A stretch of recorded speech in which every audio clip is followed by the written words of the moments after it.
Olá, povo abençoado de Deus. Uma tarde cheia de bênçãos, cheia da graça de Deus. Hoje é sábado, né? Estou por aqui na igreja. Às 16 horas vai ter torre de oração. Aí a gente já está por aqui. E eu quero ler uma palavra aqui a respeito da família de Jesus que se encontra em Lucas 8, o capítulo 19 em diante. Que diz assim, meu amado: E foram ter com ele sua mãe, seus irmãos, e não podia aproximar-se dele por causa da multidão. E foi-lhe dito: Estão lá fora tua mãe e teus irmãos, que querem ver-te. Mas respondendo ele, disse-lhes: Minha mãe e meus irmãos são aqueles que ouvem a palavra de Deus e a executam. Uma palavra bem dura, né? Que o Senhor fala para nossas vidas. Quem é a família de Deus? Quem são verdadeiramente aqueles que servem a Deus? É quem faz a vontade do Senhor. Está falando aqui da família. Jesus teve seus pais, né? O que criaram. Mas a gente sabe que Jesus, ele foi fruto do Espírito Santo. Todo mundo sabe bem disso. Mas ele teve seus pais que o criaram. E ele estava ali do lado de fora ministrando a palavra para a multidão, como sempre ele fazia. Jesus sempre atraía a multidão. Jesus sempre pregava a palavra do seu pai e fazia aquilo que seu pai tinha ordenado. Para isso que Jesus veio. E de repente disseram ali: Sua mãe e seus irmãos estão lá fora. Aí ele pergunta: Quem é minha mãe e meus irmãos? Palavra dura, né, que Jesus fala para a gente. Às vezes a gente não quer atentar para aquilo que Deus fala para a nossa vida. A gente quer que Jesus venha massagear o nosso ego, massagear nossas vontades, nossos desejos. Não! A palavra de Deus, ela é verdadeira. Ela veio para aquilo que tem sido do propósito do Senhor. Aí diz aqui, né? Quem é minha mãe e meus irmãos? São aqueles que fazem a vontade de Deus. A gente tem que fazer a vontade de Deus. Não estou falando que você tem que descartar a sua família. Não estou falando que você tem que desprezar a sua família. Não estou falando que você tem que ignorar. Não, eu estou falando que quem é a família do Senhor é quem faz a vontade do Senhor. Mas naquele momento, ele tinha um propósito para cumprir para o seu pai, que era pregoar a palavra do reino, que era anunciar o reino, a vida eterna, e que ele era a porta, que ele era o caminho. E às vezes, no dia a dia, na nossa vida diária, naquilo que a gente tem se colocado para fazer o que Deus tem nos chamado, a gente quer priorizar. A gente quer colocar em primeiro lugar certas coisas que o Senhor não quer que eu e você venha colocar. Que a gente venha priorizar o reino, que a gente venha priorizar o Senhor, que a gente venha priorizar o Espírito Santo, Deus Todo-Poderoso, que a gente venha priorizar a casa de Deus, a obra de Deus, o reino, a vida eterna. E as demais coisas o Senhor vai acrescer. Então a gente tem que aprender a gerenciar a nossa vida, o nosso tempo com Deus. E o Senhor está dando aqui, falando sobre a família. Ele poderia parar de ministrar, ele poderia falar outra hora, né, assim como muitos pensam. Não, ele estava ali cumprindo o propósito do Pai. Qual é o propósito do Pai na sua vida? Qual é o desígnio de Deus na sua vida? Que às vezes a gente se embaraça com casa, com marido, com filho, com familiares, com outras coisas que não traz graça, paz, amor, misericórdia. O que faz a gente crescer, evoluir, desenvolver, maturar é o Senhor, é a palavra. Conhecereis a verdade vos libertará. Quem liberta? O Senhor. É a palavra que vai de encontro àquilo que a gente não está de acordo com o que o Senhor tem na nossa vida. Está falando da família. Eu faço parte da família de Jesus, você também. Então priorize o Senhor. Não deixe que as coisas do dia a dia, o embaraço, as dificuldades, a incredulidade do teu coração venham impedir o agir de Deus. Porque Jesus é tão maravilhoso, tão bom. Quanto tempo Ele tirou da sua vida para dedicar. Muitos, você até conhece a história dos 10 leprosos, né? Ele curou todos. Ele não curou todos? Mas quem veio agradecer? Só um. Sempre as pessoas vão reconhecer os feitos do Senhor. Mesmo que muitos desprezem o Senhor, desprezem a palavra. Mas Ele deu aqui, Ele olhou para o ser humano, Ele olhou para as vidas. Porque a família sempre conviveu com Ele, mas Ele tinha um propósito. E eu e você, isso que você tem que entender. Nós temos a nossa família carnal, nossa família que o Senhor nos deu. Mas a gente está todo dia com a família, não está? Todo dia a gente acorda com a família, todo dia a gente dorme com a família, todo dia a gente tem os nossos fazeres com a família. Mas o Senhor está querendo dizer aqui que a gente tem que atentar para a obra, que Ele estava fazendo a obra e que viera a sua família, e Ele falou: quem é minha família? Quem é a família? É quem faz a vontade de Deus. Está dizendo aqui, ó, que ouve e a palavra de Deus e a executa. Ouvir a palavra é praticar. É praticar. É fazer o que Ele tem nos ordenado. E o Senhor fez tantos feitos. Curou a mulher do fluxo de sangue, curou o cego de Jericó. Outros feitos aí que Ele fez, tantos. E curou os 10 leprosos, que só um veio agradecer. Só um reconheceu o poder do Senhor Jesus. Reconheça o poder, reconheça a majestade. Ele venceu o mundo para nos dar o quê? Poder. Poder. Então você não está desprovido de presença, você não está desprovido de alguém que pode mudar a sua situação. Mas para de priorizar coisas que não vale a pena. Não vale a pena. Porque melhor é estar com o Senhor, melhor servir o Senhor. Melhor andar na presença do Senhor, no caminho do Senhor, nos preceitos do Senhor. O princípio da sabedoria é o temor, temos que ter temor. Temos que ter temor, respeito pelo Senhor. Porque Ele veio, Ele cumpriu o papel, Ele voltou e Ele há de voltar de novo. E só vai quem está com o nome escrito no livro da vida. Não existe outro caminho, outros meios, existe o Senhor. Ele é a porta das ovelhas. Ele é o Senhor Todo-Poderoso. Então, às vezes, a gente quer dar muita credibilidade, coisas que vai perecer. Os filhos crescem, vão ter sua vida. Os filhos, o Senhor nos dá, os filhos são herança do Senhor, a gente tem que cuidar com todo amor, com todo carinho. Mas chega uma hora que eles vão ter que voar, vão ter que voar. E às vezes você que está do outro lado aí, você tem sentido assim: a minha família. Tua família é o Senhor. Tua família é aqueles que estão nos atos do Senhor. Aí você pode contar a amigo mais chegado que irmão.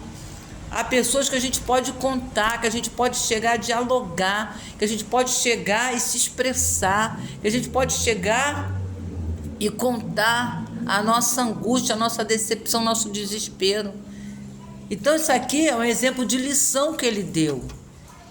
Ele não maltratou a família dele, mas ele tinha uma obra a cumprir, ele tinha um propósito a cumprir. E você aí do outro lado, você tem um propósito, você tem algo para realizar, mas você tem o quê? Corrido. Você tem o quê? Se afastado. Você tem o quê? Você não tem ouvido que Deus tem ministrado através da palavra para você.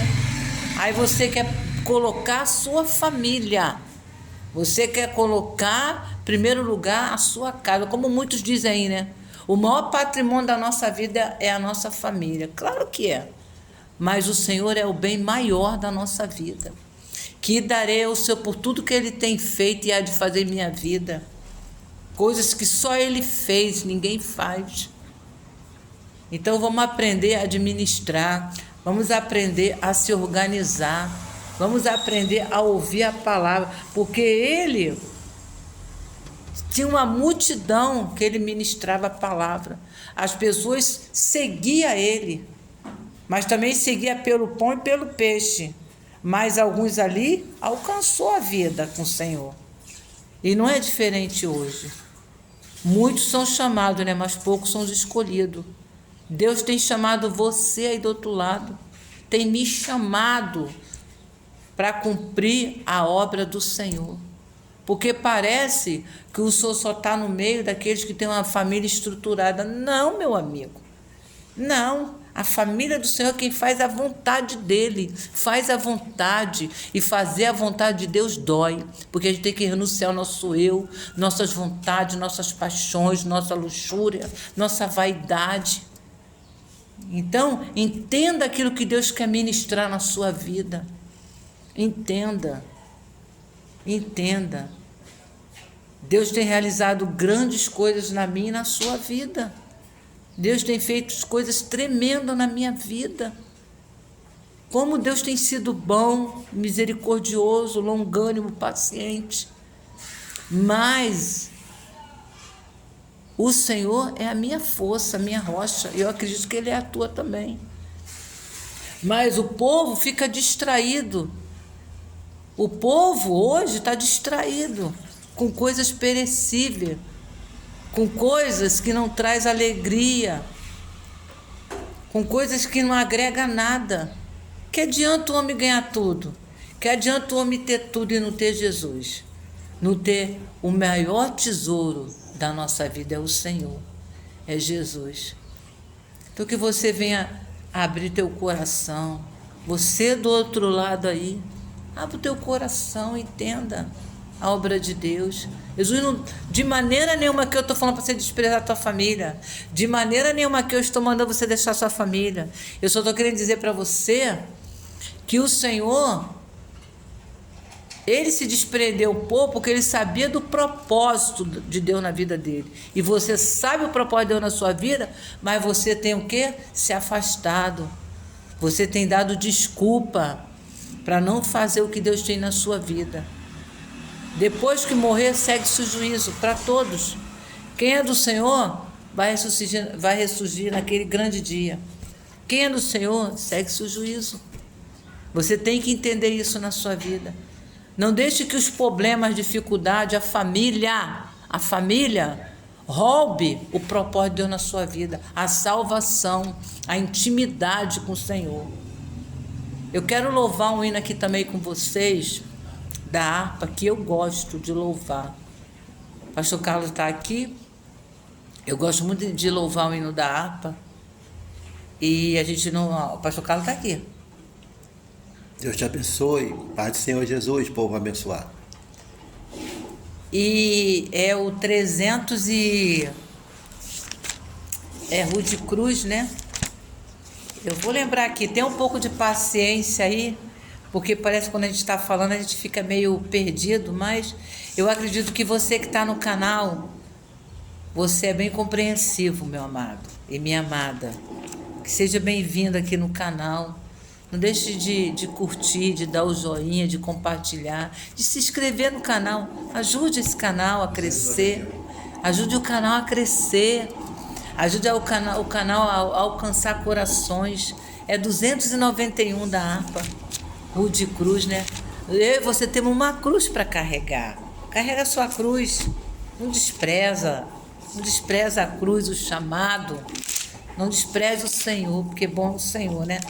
Louvar aqui. Rude cruz se erigiu, dela um dia fugiu, como emblema de vergonha e dor. Mas contempla esta cruz, porque nela Jesus deu a vida por mim, pecador. Sim, eu amo a mensagem da cruz, até morrer eu a vou proclamar. Levarei eu também minha cruz, só por uma coroa trocar.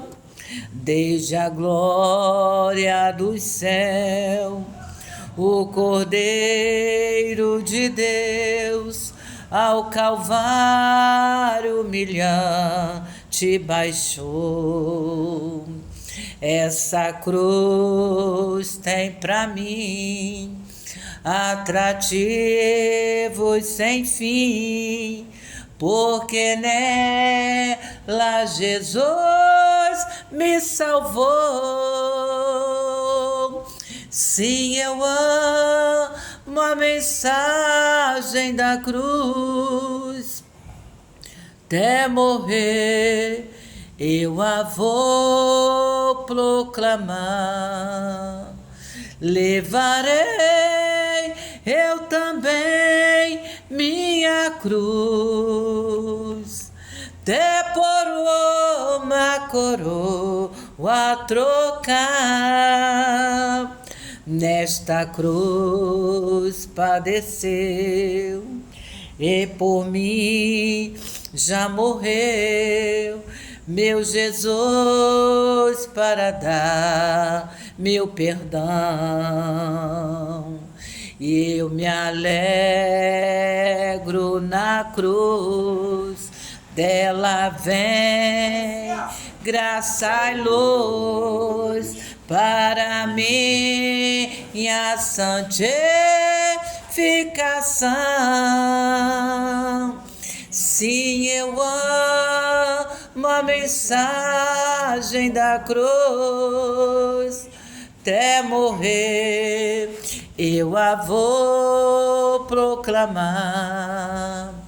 Levarei eu também minha cruz, até por uma coroa trocar. Eu aqui com Jesus, a vergonha da cruz, quero sempre levar e sofrer. Cristo vem me buscar e com Ele no lar uma parte da glória de ter. Sim, eu amo a mensagem da cruz, até morrer eu a vou proclamar. Levarei eu também minha cruz, até por uma coroa trocar. Não deixe de levar a sua cruz, porque quando a gente for morar com o Senhor, a gente vai receber o nosso galardão. Não se envergonhe da cruz, não se envergonhe de Jesus. Deus abençoe a sua vida, a sua casa, a sua família, seu esposo, seus filhos, seus animais. Deus abençoe o seu trabalho, Deus abençoe o seu lar, Deus abençoe o seu bairro, Deus abençoe o seu município, o seu estado. Aonde você estiver, meu amado, que o amor de Deus possa preencher o seu coração. Um grande beijo da pastora Wanda, um grande abraço. Fiquem na paz. Deixe o joinha, se inscreva no canal, compartilhe. E Deus te abençoe, em nome de Jesus. Amém. Fiquem com Deus.